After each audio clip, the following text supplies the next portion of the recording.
Bismillahirrahmanirrahim. Assalamualaikum warahmatullahi wabarakatuh. Pemirsa Layak TV, ayahanda dan bunda, alhamdulillah kita masih diberi kesempatan oleh Allah untuk berbagi informasi.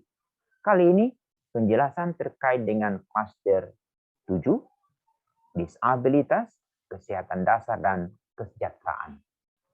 Ayahanda dan bunda, bila kita ingin mendalami klaster ini, perlu juga kita membaca General Comment nomor 3 tahun 2003 tentang HIV, AIDS, dan hak anak. Kedua, General Comment nomor 4 tahun 2003 tentang kesehatan dan perkembangan remaja dalam konteks Konvensi Hak Anak. Terkait dengan hal ini, akan coba kami uraikan singkat pada saat pembahasan pasal 24 Konvensi Hak Anak. Ketiga adalah General Comment nomor 9 tahun 2006 tentang hak anak disabilitas. Ini juga menjadi penting juga, dan yang terakhir adalah General Comment nomor 15 tahun 2013 tentang hak anak menikmati pencapaian tertinggi standar kesehatan. Sesungguhnya ini menjadi penjelasan lengkap terkait dengan apa yang harus dilakukan oleh setiap negara yang telah meratifikasi Konvensi Anak untuk mengimplementasikan pasal 24 Konvensi Anak. Apa saja yang perlu mendapat perhatian kita terkait dengan klaster ini, yaitu pertama, pasal 23. Di pasal 23, sesungguhnya di negara-negara yang telah meratifikasi Konvensi Hak Anak, ini dapat diwujudkan baik itu di level pemerintahan terendah, provinsi, kabupaten kota, kemudian provinsi, dan di negara otomatis untuk penyediaan fasilitas untuk mereka yang disabilitas, termasuk anak di sana, yaitu fasilitas parkir, tangga, dan toilet. Yang kedua adalah memastikan bagaimana kita menguatkan kemampuan orang tua, terutama calon ayah, calon ibu. Mereka sudah dikuatkan bagaimana mereka menerima kehadiran baik itu anak abilitas maupun anak disabilitas. Termasuk juga bagaimana menguatkan keluarga besar. Di sana ada calon kakek, calon nenek, lalu calon bibi maupun calon paman dari kedua belah pihak. Ini juga harus dikuatkan. Dan juga yang menjadi penting adalah bagaimana memastikan mereka-mereka yang memiliki anak abilitas itu bersedia untuk mendorong anak-anaknya untuk bermain atau menjalin kontak dengan teman-temannya dari disabilitas. Ini menjadi satu hal penting sesungguhnya untuk mencegah. Poin yang ketiga adalah bagaimana anak-anak disabilitas itu tidak mengalami diskriminasi, mereka tidak mengalami bullying, atau mereka tidak mengalami kekerasan. Ini poin penting terkait dengan pasal 23. Kemudian pasal 24. Detailan pasal 24 sesungguhnya sudah dipahami oleh teman-teman kita di bidang kesehatan. Tapi bagaimana hal ini juga perlu dipahami oleh mereka-mereka yang tidak aktif di bidang kesehatan, terutama memastikan bagaimana lingkungan mereka itu menerapkan program perilaku hidup bersih dan sehat, dan sebagaimana yang terus-menerus dikampanyekan oleh Kementerian Kesehatan. Itu yang pertama. Yang kedua adalah bagaimana memastikan anak-anak dari setiap orang tua itu terakses ke layanan kantin yang sehat. Kantin yang sehat ini sebetulnya ini menjadi harapan dari Badan POM. Akan tetapi ini juga butuh dukungan dan perhatian dari orang tua untuk memastikan dari level satuan pendidikan anak usia dini, SD, SMP, SMA, memastikan anak-anak mereka itu terakses ke kantin-kantin sehat. Mereka terhindar dari makanan-makanan yang instan atau makanan-makanan yang berbahaya. Lalu yang ketiga, ini juga perlu kita dorong terus-menerus ke ayahanda dan bunda untuk memastikan akses anak terhadap toilet yang bersih, terpisah antara laki dan perempuan, juga ini menjadi perhatian dari kita semua. Dan yang paling penting terkait dengan anak remaja, yaitu 1 tahun mereka sebelum memasuki usia balik, si ayah yang memiliki anak remaja putra itu sudah mulai dilatih bagaimana mereka mendampingi, membimbing anak remaja mereka sebelum memasuki usia balik.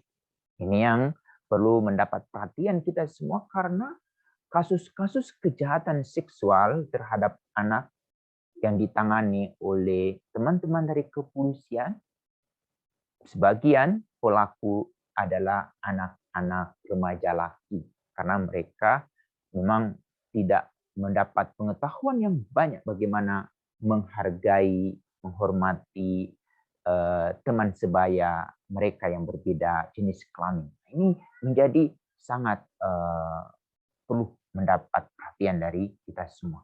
Itu yang pertama. Yang kedua adalah 1 tahun menjelang masa usia balik untuk anak remaja putri yang perlu mendampingi, membimbing ini adalah bundanya. Nah, ini karena bundanya juga memiliki pengalaman tentang bagaimana terkait dengan kebersihan, lalu kemudian tohara, ini otomatis bundanya sudah memiliki pengetahuan. Tapi penekanannya adalah anak gadis tidak boleh sembarang disentuh oleh siapapun termasuk bundanya. Bundanya saja tidak boleh, apalagi orang lain yang meminta untuk dipotret atau meminta gambar. Itu yang kemudian banyak kasus-kasus belakangan yang menimpa anak-anak remaja putri kita adalah mereka terlanjur memberikan gambar-gambar mereka kepada orang-orang yang ada di luar sana dengan modus modeling. Ini akhirnya anak-anak ini mengalami tekanan karena bila tidak memenuhi kehendak dari orang-orang yang ada di sana, foto anak-anak akan disebar. Padahal ini hanyalah modus untuk mengeruk uang dari anak-anak kita. Tapi kalau sudah seperti ini, siapa yang dapat kita persalahkan? Bukankah kita sejak dari awal tidak memperhatikan hal ini? Untuk itu, ayahanda dan bunda yang memiliki anak-anak remaja, kita perlu harus perhatikan ini. Khususnya untuk bunda, untuk menekankan kepada anak putrinya untuk tidak sembarang menerima begitu saja bujuk rayu dari orang-orang yang ada di sekitar mereka. Termasuk teman laki-laki mereka yang ini menjadi prihatin kita selama ini. Banyak yang menjadi korban perkawinan anak atau kasus-kasus di mana anak-anak gadis kita yang menjadi korban dan mereka kehilangan harapan yang mereka sudah bangun sejak dari usia dini. Ini menjadi penting. Lalu yang terakhir, ini perlu mendapatkan perhatian dan dukungan kita semua. Terutama ada anak-anak remaja kita sudah mulai mengalami perubahan orientasi seksual. Ini menjadi salah satu isu yang juga sudah mengglobal. Nah, bagaimana kita mengantisipasi ini? Yaitu kalau kita sudah menemukan anak-anak seperti ini, baik anak laki maupun anak perempuan, kita harus rangkul mereka, hindarkan mereka dari bullying, hindarkan mereka dari kekerasan, dan yang menjadi penting adalah kita perlu meningkatkan kapasitas diri mereka. Anak laki kita salurkan ke kegiatan-kegiatan yang sesuai dengan anak laki-laki, kemudian anak perempuan juga seperti itu. Sehingga mereka kembali ke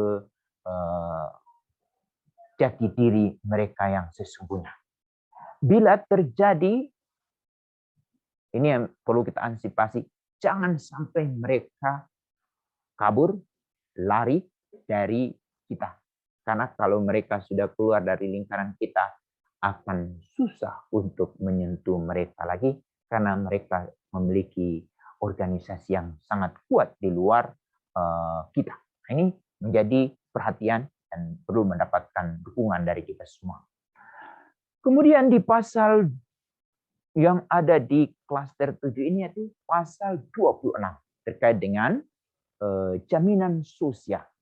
Kita beruntung pemerintah mendorong setiap warga negara memiliki kartu BPJS. Ini menjadi salah satu hal yang sangat penting dan ini membangun kepercayaan diri kita masing-masing. Pemerintah juga mensubsidi atau memberi bantuan kepada mereka yang tidak mampu. Intinya adalah bahwa setiap warga negara memiliki kartu BPJS. Sehingga tidak ada rasa khawatir lagi bila sesuatu terjadi pada diri kita, misalnya harus mendapatkan perawatan, sudah ada jaminan. Yang ini juga meningkatkan kepercayaan diri kita bila terjadi sesuatu, sehingga kemungkinan besar kalau kita sakit juga tidak akan lama dirawat karena kita tidak lagi harus memikirkan berapa uang yang harus kita keluarkan karena semua ditanggung oleh BPJS. Untuk itu keaktifan kita membayarkan iuran BPJS setiap bulan itu juga menjadi sangat penting. Yang terakhir di klaster 7 ini yaitu terkait dengan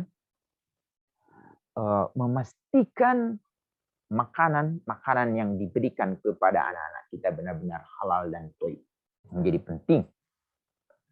Lalu yang kedua, memastikan pakaian yang kita berikan kepada anak-anak kita bukan pakaian lungsuran atau bekas tanpa argumen kepada anak-anak. Ini juga menjadi hal yang perlu kita pikirkan matang-matang karena pakaian merupakan kulit terluar dari anak kita. Bagaimana anak bisa percaya diri tergantung dari kulit luarnya, yaitu pakaian mereka. Begitu kita harus mulai menginvestasikan hal-hal yang penting terkait dengan pakaian ini. Jangan pernah berpikiran kita memberikan pakaian bekas kepada anak kita karena ada penghematan di sana, tetapi kita tidak ikuti dengan penjelasan atau argumen sehingga anak yang menerima pakaian bekas itu menerima begitu. Lalu yang terakhir adalah kita memastikan setiap anak benar-benar dia harus tinggal di rumah yang layak huni. Banyak anak-anak yang kami temui kepercayaan diri mereka berkurang karena pada saat ditanyakan, "Dek, tinggal di mana?" Mereka menyadari karena mereka tinggal di rumah yang tidak layak sehingga mereka tidak berani menyampaikan alamat mereka. Apalagi anak-anak yang sering pindah-pindah kontrakan. Nah, di sana juga menjadi temuan kami, yaitu kepercayaan diri anak juga berkurang. Untuk itu perlu kita dorong bagaimana pemerintah kabupaten, pemerintah provinsi, pemerintah pusat untuk memastikan ada jaminan bahwa setiap orang tua yang memiliki anak itu memiliki rumah layak huni. Kemungkinan mereka bisa sewa atau dengan biaya yang rendah sehingga kita dapat mengikuti apa yang sudah diupayakan oleh satu lembaga yaitu humanitarian yang memberi akses ke setiap orang tua yang memiliki anak untuk membangun rumah. Nah, ini juga menjadi penting. Demikian apa yang kami uraikan terkait dengan klaster 7 ini. Ayahanda dan Bunda perlu memperkaya diri dengan berbagai sumber bacaan. Demikian, Assalamualaikum warahmatullahi wabarakatuh.